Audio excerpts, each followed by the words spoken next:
Fuera de orden, crónica de la desgracia nacional e internacional, plomería informativa, arqueología política. El día de hoy estamos tratando el tema de los presos políticos cubanos ignorados, martirizados por el castrismo, ignorados por el mundo. Recuerden que pueden, para obtener, para seguir apoyando la creación de este tipo de contenidos que hacemos acá, pueden seguir suscribiéndose a mi cuenta en Patreon, patreon.com/delaraf, patreon.com/delaraf. Con tu apoyo me animas a seguir. Los que se suscribieron ya recibieron, como todos los lunes, la carta cifrada semanal, y los que se suscribieron en el plan Patronero Full recibieron las infidencias de la semana, además de la carta cifrada. No se lo pierdan, contenido exclusivo para suscriptores, patreon.com/delaraf. No solamente Sosa Fortuny, del que hablamos en el segmento anterior, fue martirizado de la forma infame en la que se le trató. No solamente él fue ignorado por los organismos internacionales a la hora de solicitar. Bueno, la Bachelet, no te quiero yo ni contar. La señora que fue a Cuba no sé cuántas veces y jamás preguntó por los presos políticos. Jamás pidió ir a una cárcel a ver a los presos políticos. Qué interesante, ¿no? Estos defensores de los derechos humanos. Que para ellos la defensa de los derechos humanos se hace en cualquier parte del mundo menos en Cuba. El Papa Francisco fue a Cuba y no pidió ir a una cárcel. Yo recuerdo el Papa Juan Pablo II, que tampoco fue para una cárcel de presos políticos en Cuba, valga decirlo además. Cuando fue a Venezuela pidió ir al retén de Katia. ¿No se acuerda? Que fue para el retén de Katia, saludó a los presos, todo aquello. Que habló con el padre Matías Camuñas ahí, que le echó un cuento, y los pobres presos y tal. Porque los presos, les encanta un preso, a menos que sean presos políticos del castrismo. Ahí sí no hay piedad.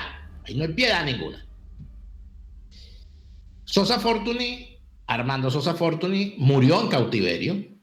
Es la mejor forma a la que le gusta tratar los presos políticos a estos comunistas, a los castristas. Pero estamos hablando de que todavía quedan presos en Cuba. Y las características de los casos son increíbles. En primer lugar, debo decirle que quisiera tratar los casos de todos los presos que tienen más tiempo tras las rejas en Cuba. Pero lamentablemente por una de esas cosas obvias del castrismo y de las condiciones en las que están en Cuba, no tenemos fotos de todos los presos que tienen más tiempo. Tenemos fotos de algunos, gracias a sus familiares, pero la gran mayoría no conocemos sus rostros, solamente sus nombres y los de sus familiares, obviamente. Pero de algunos pocos de estos presos sí tenemos rostros y vamos a irlos viendo uno por uno. Tenemos al señor Díaz Bouza, por ejemplo. Díaz Bouza es uno de los compañeros de Fortuny, de Sosa Fortuny. Junto a Sosa Fortuny entró a Cuba en aquella incursión del año 94 y fue igualmente capturado. Ya lleva 24 años tras las rejas, 24 años preso. Del señor Díaz Bouza hay además una cosa adicional. El señor Díaz Bouza, de estas cosas extrañas que pasan en Cuba, porque hay unos periodistas en Cuba que no tienen restricciones, que inclusive son contratados por medios internacionales europeos y están muy tranquilos viviendo en Cuba. Uno no sabe cómo hacen, uno no sabe cómo es ese milagro. Y además de eso, hay unos opositores que andan muy tranquilos y hasta premios internacionales les dan, van y lo buscan y se regresan a Cuba. Uno no sabe cómo hacen. Este señor Díaz Bouza ha inclusive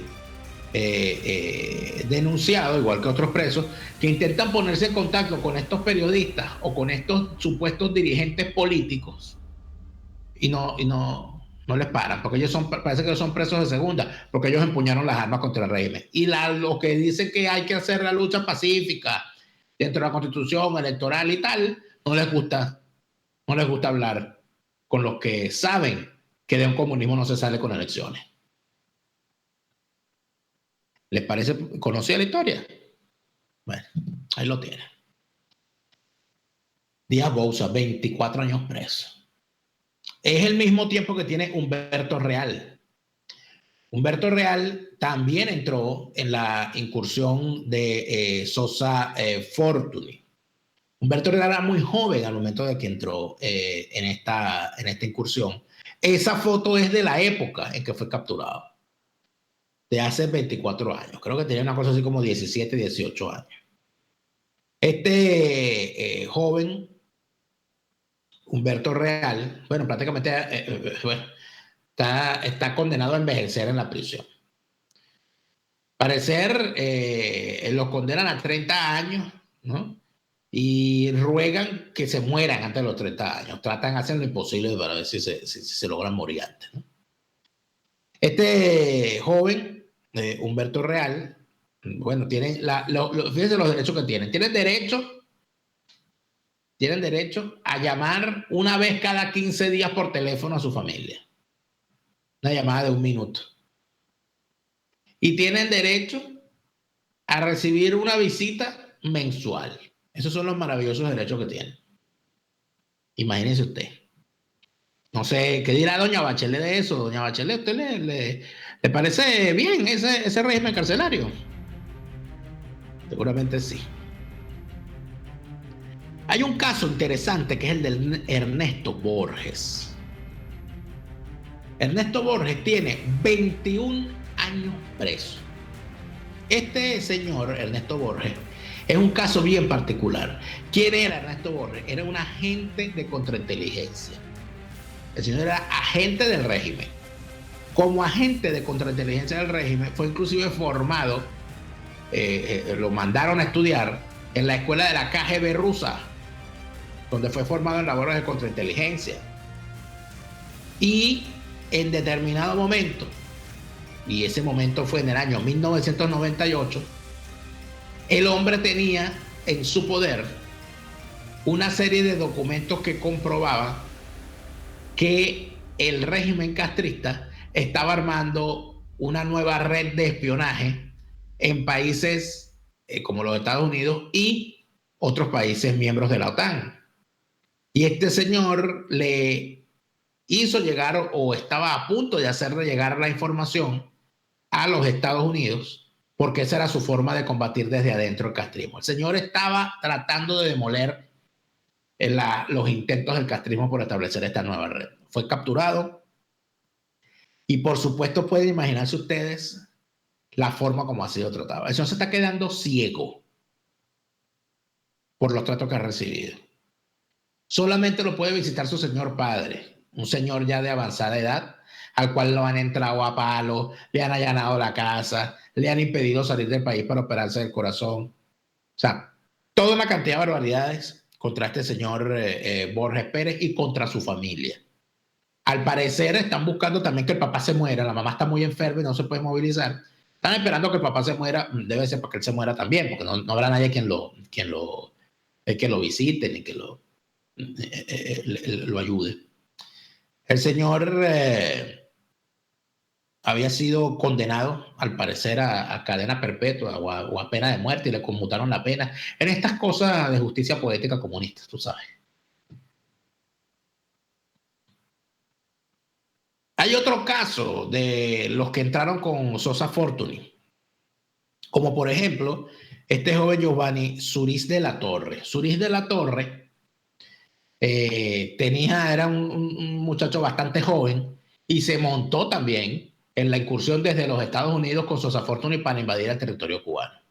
Por supuesto fue capturado junto a todo el grupo. Los que no fueron fusilados, bueno, están todavía tras la reja. Suris de la Torre lleva 18 años preso y pues tiene también todas estas infames acciones en su contra de un régimen que, por supuesto, y si no tienen cargo se lo fabrican, ¿no? Si no tienen cargo se lo fabrican. Suris de la Torre, obviamente, bueno, es tratado como traidor, como delincuente, como criminal peligroso en todos los aparatos de propaganda del régimen. Y de él se dicen todas las barbaridades que podrían decirse también de Fidel Castro, porque este hizo menos que Fidel Castro en su momento. Que lo que hizo fue meterse en Cuba para implantar la barbaridad del régimen que implantó.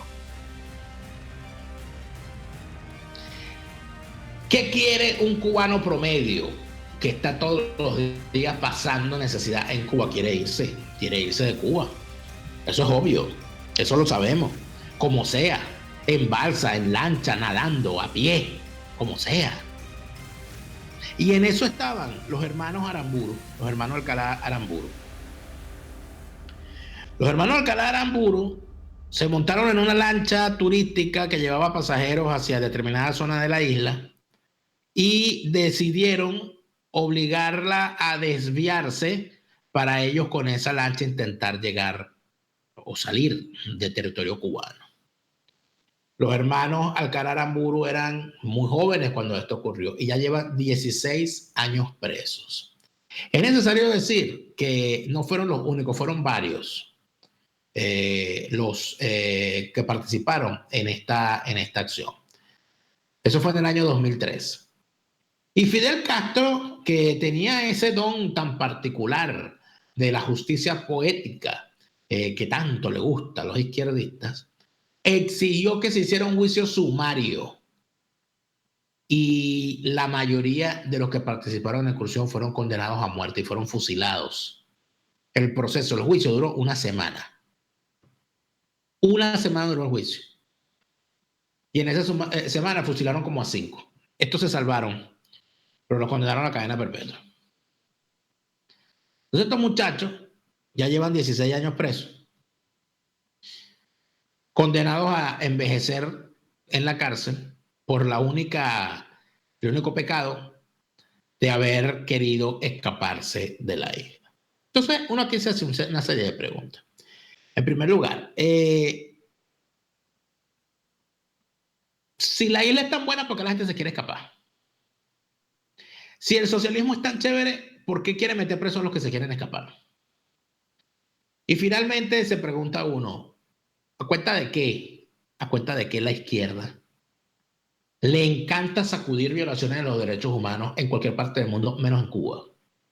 ¿Por qué hay este manto de silencio con el tema de los presos políticos cubanos y de su martirio? O sea, ¿por qué razón aquí hay una cantidad de gente hablando de las violaciones de los derechos?